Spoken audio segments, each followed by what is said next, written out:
Well, hello. That's the end of the weekend for most people. Sunday night. Hope you've had a lovely weekend, whatever you've been doing. And I hope you've got something lined up over the next week. It's my birthday tomorrow. Woohoo!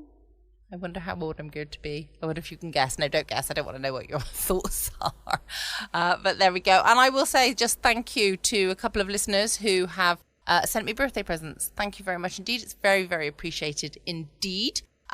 Tonight, of course, is Sherlock Holmes night on a Sunday night. And this one is called The Pointless Robbery. First broadcast on the 5th of May, 1947.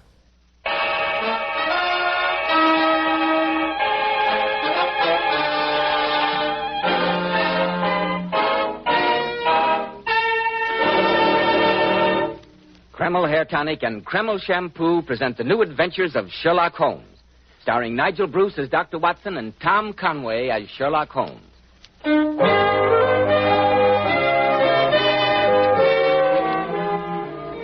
And now for that pleasant moment when we pay our weekly visit to Sherlock Holmes' celebrated friend, the eminent Dr. John H. Watson. Good evening, Mr. Bell. Come in and sit down. I thought you might have forgotten your date, Dr. Watson, when I saw that your door was closed. Not at all, my dear fellow. Rather the opposite. I'm afraid I neglected to keep an eye on the time. I was so deeply engrossed in searching through my files. With satisfactory results, I trust? Well, I hope you will find them so.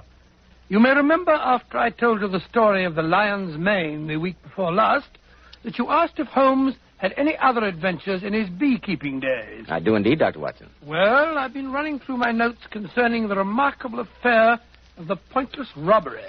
And I think you will find it thrilling enough to keep you on the edge of your chair. I'm sure we all will, Dr. Watson. But first, men, I'm sure you'll be interested to hear why Kreml Hair Tonic is preferred among America's most prosperous and successful men. Kreml keeps hair handsomely groomed from morning until night, just the way you combed it in the morning. Kreml contains a special combination of hair grooming ingredients which is found in no other hair tonic. This wonderful, natural-looking hairdressing has just enough light oil to keep hair perfectly groomed with an attractive, healthy-looking luster. Yet Kreml never leaves the hair looking or feeling greasy or sticky. Kreml always looks and feels so clean on both hair and scalp. Be sure to try it, men. Kreml, Kreml Hair Tonic. Now, Dr. Watson, what's the story of the pointless robbery? Well, it all began, Mr. Bell, on a delightful summer morning in August 1913. I was spending the first day of a week's holiday visiting Holmes at the small farm on the South Downs to which he'd retired and where he was devoting himself to nothing more serious than the raising of bees. I must say, Holmes, that the quality of breakfast here convinces me that I've discovered the real reason for your devotion to rustic life. A very sound deduction, Watson. And there's much to be said for the peaceful atmosphere of the countryside after the noisy hubbub of London. A peace which I fear may be only too transient, Watson. I suggest that you omit reading the morning paper during your stay. Oh, that talk of war in Europe, you mean? Nonsense, Holmes. In this year of our Lord, 1913, no civilized nation would dream of resorting to the outmoded fallacies of armed force. I trust you're right, Watson. I trust you're right. But, I say, Holmes, you've got a visitor. Somebody's coming up the path. It's Mr. Kenmore, the rector of our local church. Another donation is indicated, no doubt. It would take the national budget to keep the church's ancient organ in good repair. Be a good fellow, Watson, and open the door while I refill the teapot. That you are, Holmes. Good morning, Mr. Holmes. Good morning, Mr. Kenmore. This is my good friend, Dr. Watson. How do you do, sir? A cup of tea? No, thank you. No tea. And I must apologize for this unwarranted intrusion at such an early hour. Some pressing matter in connection with the church? No, Mr. Holmes. The cause of my visit is a most mysterious and disturbing occurrence which took place at my residence last night. Oh, really? I suppose you give me the facts. No doubt it will seem a minor matter to you, but I feel considerable agitation over it. Briefly, at some time last night, the rectory was broken into by thieves who ransacked the entire house, with the exception of the rooms in which my daughter Alice and I were sleeping. Gracious me. And what was stolen? Nothing. Nothing whatever. Was the thief frightened off? No, Mr. Holmes. We knew nothing of it until Alice came downstairs this morning to prepare my breakfast. She found the house in a state of the utmost confusion, obvious signs of forcible entry, and not a single thing missing. Odd. Very odd. I I hesitate to ask you, Mr. Holmes, to concern yourself with such a trifle, but you know our worthy constable, Tom Wilson. Yes, an excellent man when it comes to unlighted bicycle lamps, but beyond that... come, Watson, let's accompany Mr. Kenmore to the rectory and see what we can discover.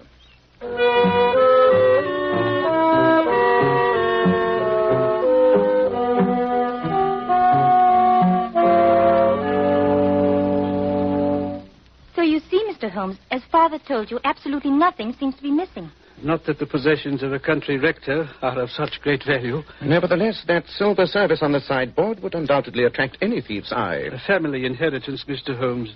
One of my few valuables. I see that you've got rather quite a large library, Mr. Kenmore. Any books of great value there? Not at all, Dr. Watson. Sound suggestion, though, Watson. Oh, This French window, which gives onto the garden, seems to be where the thief made his entry. Quite.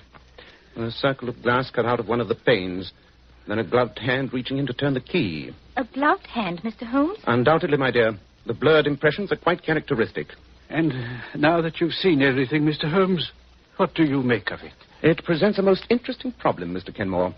The disorder of the rooms would indicate a search for some definite object, even though you assure me that you know of nothing of value in your possession. And we must wait for developments. I think you and your daughter should most certainly be on your guard against the thief's return. You really think there is... Mr. Kenmore, my friend is apt to see criminals behind every bush, the natural result of a lifelong career. Perhaps, Watson, perhaps. Well, we must be getting along. I wonder, Mr. Holmes, if you and Dr. Watson would do me a great favor before you go. Of course, if it's in our power. Well, what is it? Would you think me too bold if I asked you to let me take a snapshot of you both? Oh, really, Alice? I gave Alice a camera for her birthday last week, Mr. Holmes, and ever since then she's been making life miserable for everyone. I'm sure you could find two handsomer subjects, my dear. But Watson and I will be glad to have you immortalize our features. Yes, of course, naturally. Oh, thank you, Mr. Holmes. I brought my camera down from my room, hoping you'd say yes. Well, I'm very sorry. I was just wearing this old Norfolk jacket. If you stand here, right beside the front door. Just a moment. The wind's blowing my hair about a bit. There we are. All right. Just look this way. Fine. Thank you so much. I hope you'll spare me a print or two if they turn out, my dear. I'll be very glad to. As a matter of fact, that was the last picture in the roll. Now I can take it down to the village and have Mr. Dilworthy, the chemist, develop it for I me. say, we're passing by the chemist's shop. Can't I drop it off for you? Thank you very much, Mr. Watson. That's very kind. Here it is. And thank you again, Mr. Holmes, for your kindness in troubling yourself with my problem. Not at all. And remember, Mr. Kenmore, be on your guard against a return visit.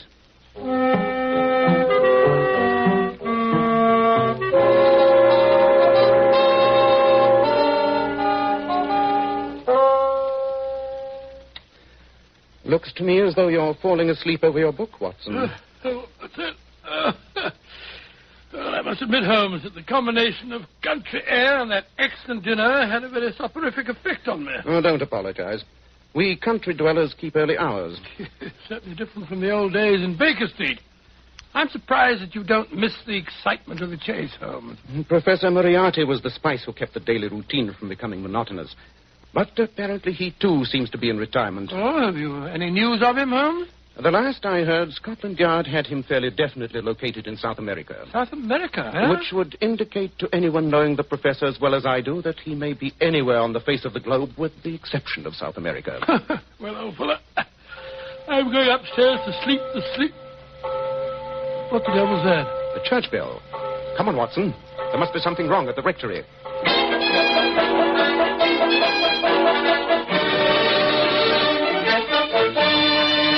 And I thought the quickest way of raising the alarm, Mr. Holmes, was to sound the church bell. Very wise. Tell me, Mr. Kenmore, what was the first thing you heard? A sharp cry from my daughter awakened me, followed by a thud.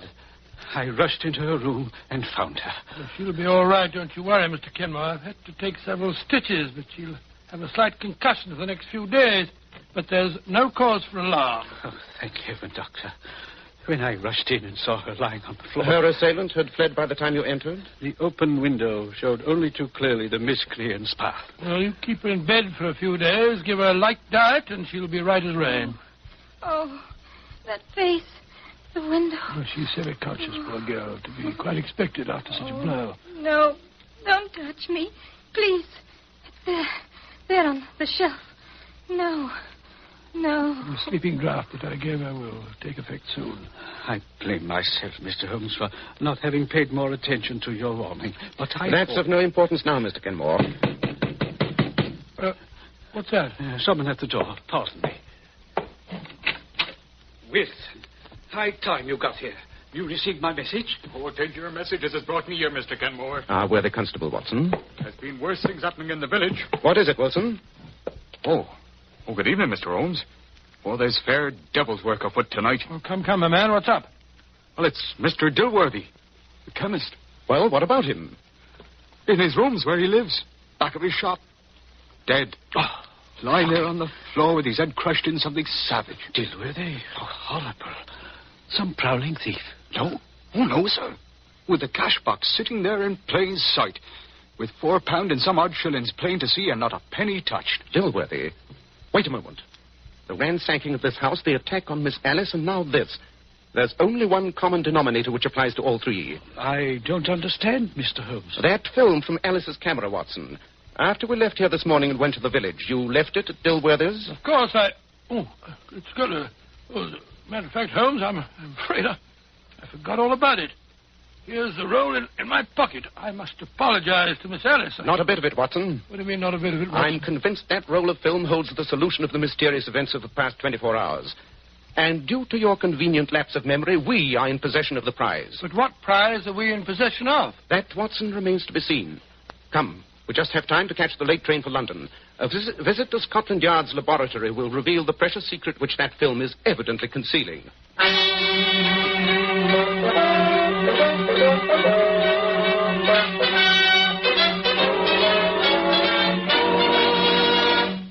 In just a moment, we'll find out what that precious secret is.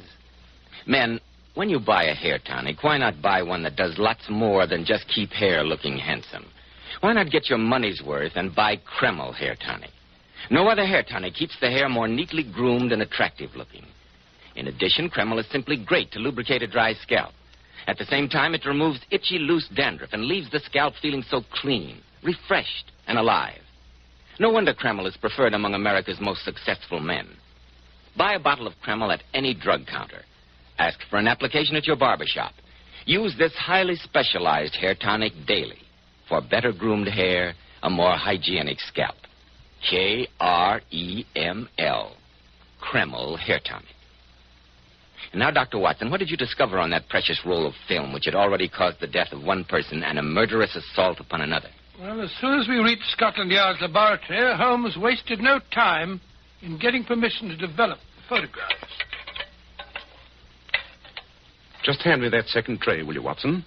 The one this side of the red lamp. There you are. There. That does it. Look, Watson. The images are starting to appear. Oh, I'll take your word for it. That red lamp gives about as much light as a glowworm. Sorry, but that's all we can use until we finish the development. Look, Watson. They're coming much more strongly now. Yes, I see. That seems to be a picture of the rector. Doesn't look to me as though that were worth committing murder for. There are 12 pictures on the roll, Watson. This next one seems to be a somewhat out-of-focus picture of the directory. That third one, sharper. Evidently a croquet match. I'm quite sure that we haven't gone tearing off on a wild goose chase, Holmes. Impossible, Watson. All the evidence indicates that this film must have been the objective. Ah, now that looks more interesting. Two girls on the beach in bathing suits.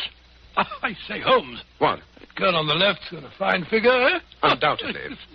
But the composition is not improved by those other people in the middle background. I think that... Watson, hand me that lens. The large magnifier there. I thought you were displaying a cavalier lack of interest in such a shapely young lady. Well, I trust it's repaying your intense study. Look, Watson. Look here. Examine it closely through the lens. Well, a daring bathing suit, I must say. Has no sleeves. Not the girl, you idiot. What? The girl? The two men in the background. Oh. Take a good look at that one on the right. Oh, there's certainly something familiar about him. Holmes. Holmes, it can't be. But it is, Watson. Beyond any shadow of doubt. Professor Moriarty himself.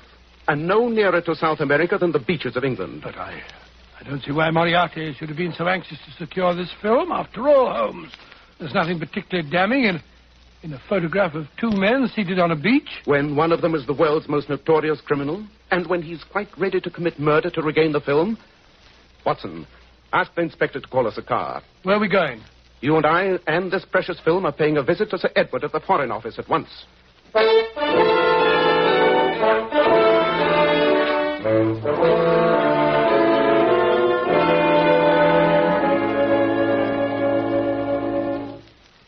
Your deduction was absolutely sound, Holmes. You recognize Moriarty's companion, then, Sir Edward? Beyond any question. He goes by many names, but our files would indicate that the real one is von Schäling, probably the cleverest among the senior members of the Imperial German Secret Service. Good heavens, a spy. Yes, precisely, Dr. Watson. I should imagine, Sir Edward, that his dealings with Moriarty must be of great importance, since they required him to come to England in person. I'm quite sure of it. But the peaceful surroundings of the South Downs and the quiet beaches, what would a spy be doing there? With Portsmouth, England's greatest naval base only a few miles away, and the present situation in Europe, Professor Moriarty does not concern himself with trifles. Under the circumstances, I have no hesitation in telling you two gentlemen that the first trials of our new battle cruisers have been taking place off Portsmouth these last few days. Great Scott. Yes, Doctor, in what we thought was the utmost secrecy. There's still a ray of hope, Sir Edward. Moriarty would not have gone to such lengths to suppress this photograph had his transactions with von Schäling been completed. Do you mean, Holmes, that there may still be time to forestall him? Dr. Watson and I will do whatever is in our power, Sir Edward.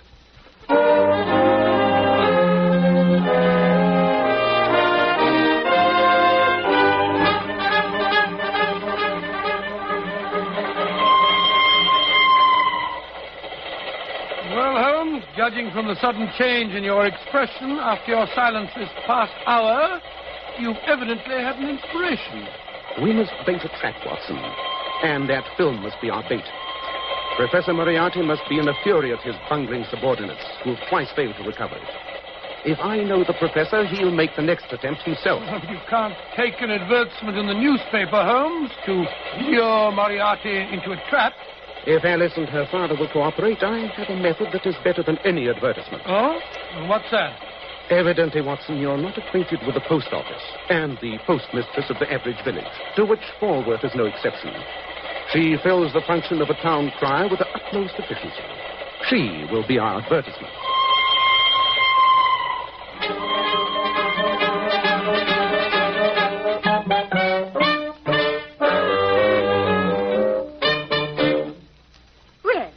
Good morning, Mr. Kenmore.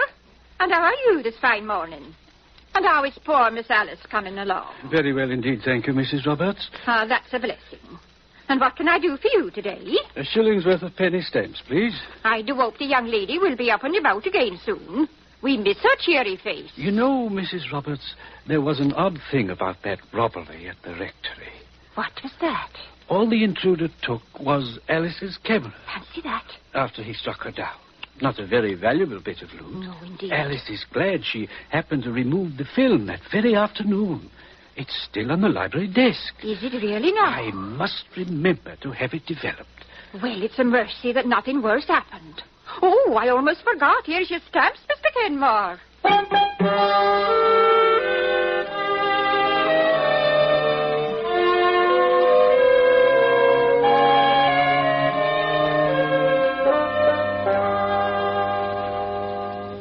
And I think I can assure you, Mr. Holmes, knowing our worthy postmistress as I do, that the misinformation I gave her has by now been widely disseminated. Excellent, Mr. Kenmore. And I appreciate what you and Alice have been willing to risk on behalf of your country. At least the falsehood I told was in a worthy cause. I only wish Dr. Watson would let me get out of bed and come downstairs into the library with you when you take up your vigil tonight. I'd like to see that those horrible men get their just deserts. Really, my dear? You sound almost bloodthirsty. Well, I can't say that I blame Miss Alice for that. If someone had given me a crack on the head, I'd look forward to their downfall. Mr. Kenmore, I would have felt happier if you and Alice were not in the house. But with my knowledge of Moriarty, I fear that he may have the place under observation, and the departure of you and your daughter might make him suspicious. Is that why you and Dr. Watson are wearing those filthy farmer's clothes, Mr. Holmes? Precisely, my dear. 8 o'clock. Time we were beginning our vigil. Mr. Kenmore, you will remain on guard with Alice here in her room. No matter what happens in the library, this is your post of duty. Very well, Mr. Holmes. You have your service revolver, Watson? Certainly. Come then. We must be concealed and in readiness for our visitor at whatever hour he may arrive.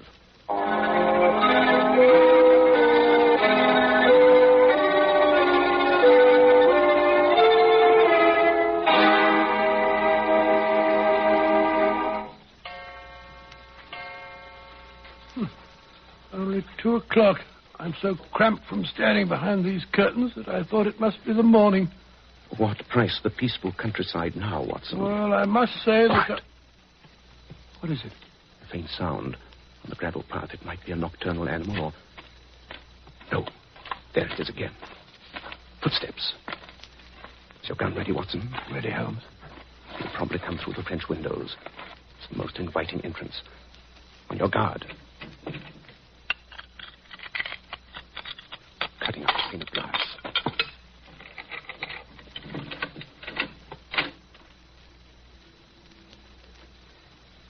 Don't move. We've got you covered. The light switch, Watson, with your left hand. There. Well, Professor Moriarty, we meet again.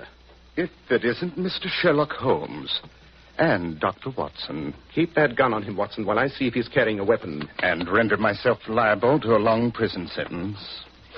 My dear Holmes, your retirement to pastoral pursuits must have impaired your reasoning powers. It's all right, Watson. He's unarmed. You can lower your hands now, Professor. But I'd strongly advise against making any sudden move. I wish he would, the dirty traitor. I'm inclined to agree with your sentiments, Watson. Moriarty, for once I intend to take the law into my own hands. I can forgive a criminal, or a forger, or a thief, or even a murderer. But a traitor is something else. I don't understand what you're driving at. Certain backward Balkan countries, Moriarty, have an extremely convenient system of disposing of unwanted prisoners. They are invariably shot while attempting to escape. You wouldn't dare. You who have always stood on the side of the law. Have you ever known me to break my word? I assure you, Moriarty, that unless you consent to turn over Von Schailing to us, together with any information you have for him, you will be dead by the time I count 10. And I promise you that Watson won't hesitate either. Yeah, you bet I won't, Holmes. Take your choice, Moriarty. 1, 2, 3, 4. All right, Holmes. You win. This time. A wise decision. Where were you to meet Von Schailing? And what were you to deliver to him? At midnight tomorrow, on a beach 6 miles south of here. He has a rendezvous there with a submarine that is to take him back to Germany. And the figures on the new cruisers are hidden at my lodgings in Portsmouth. We'll keep that appointment with Von Schailing tomorrow night. And to make sure that you have no chance for further treachery, you'll remain with us until he's in our hands.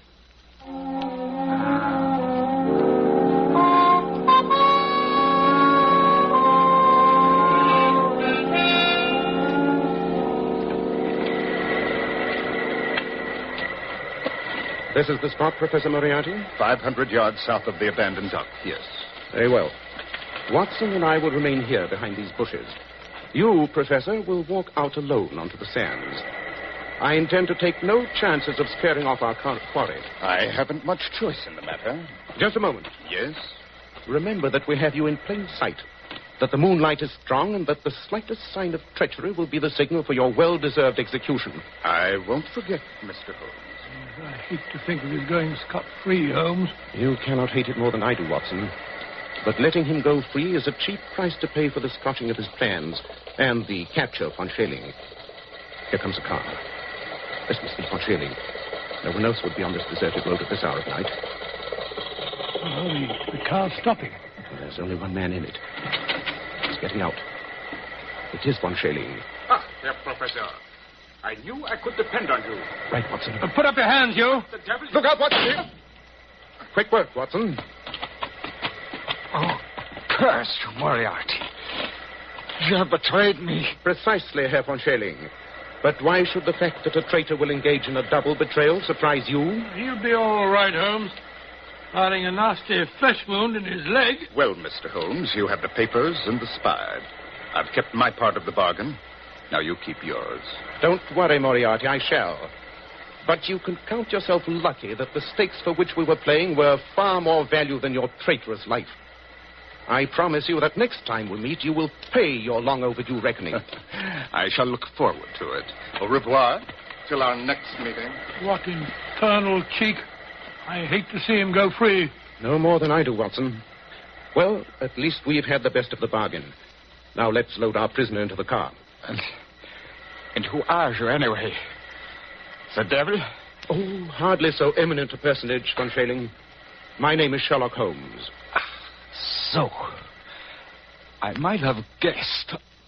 Oh. He's fainted. Oh, just as well, perhaps. Here, Holmes, we'll put him in the back seat of the car.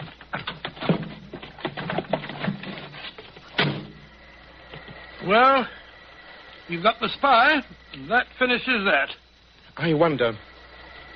There's an east wind coming, Watson. East wind?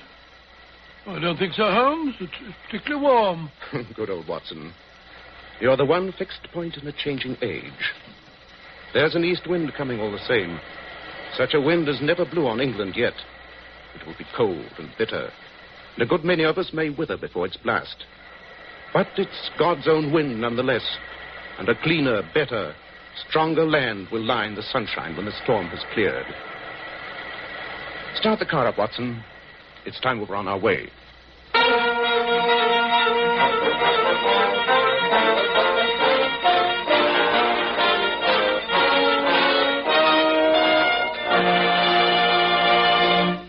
And now may I introduce one of the outstanding authorities on feminine beauty.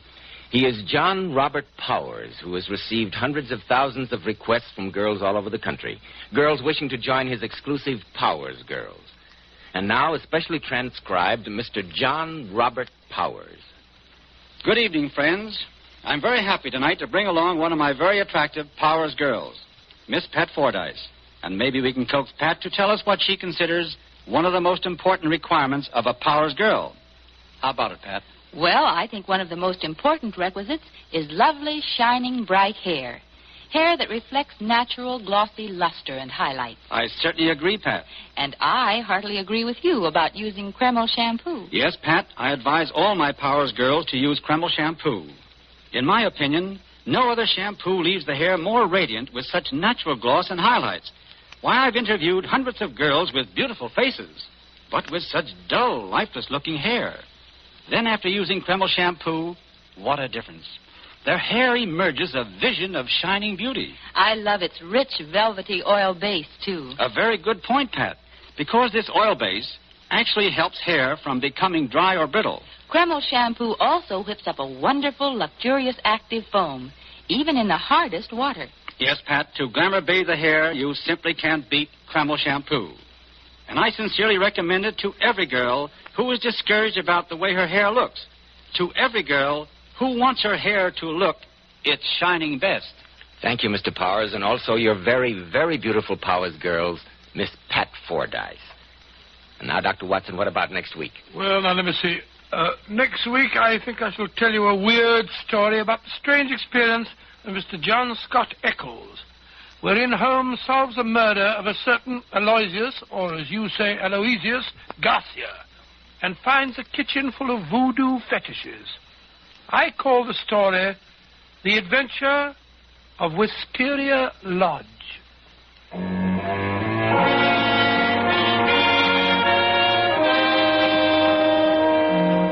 Tonight's Sherlock Holmes adventure was suggested by an incident in Sir Arthur Conan Doyle's story, His Last Vow. Nigel Bruce appeared by permission of California Pictures.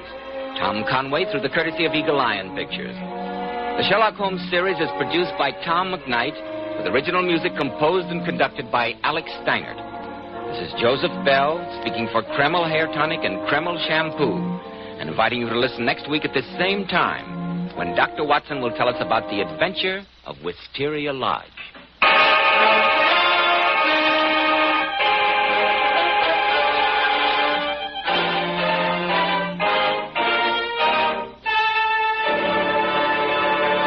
This is ABC, the American Broadcasting Company. Welcome back. I hope you enjoyed the latest episode of Sherlock Holmes. I got a bit confused for a moment because I was thinking, well, I'm sure the Pointless Robbery was last Sunday. It should have been, but of course last Sunday I didn't quite make it back in time to do my podcast, so I confused myself there. I will be back again tomorrow evening. Even though it's my birthday tomorrow, and even though I am spending the day in Alton Towers, I will be back again tomorrow evening, 6 p.m. GMT. Don't forget you can check out my podcast page in the meantime, patreon.com/FoxyGeekGirl. Can't wait to catch up with you all tomorrow night. In the meantime, stay safe, always be kind, love you all. Check out our fabulous new podcast, Sunday Night Mystery, every Sunday at 3 p.m. GMT. We delve into unsolved mysteries with gripping tales, thrilling theories, and captivating investigations. From infamous cases to lesser-known mysteries, each episode promises suspense and intrigue. Join the conversation and subscribe now on your favourite podcast platform. Sunday Night Mystery, every Sunday from 3 p.m.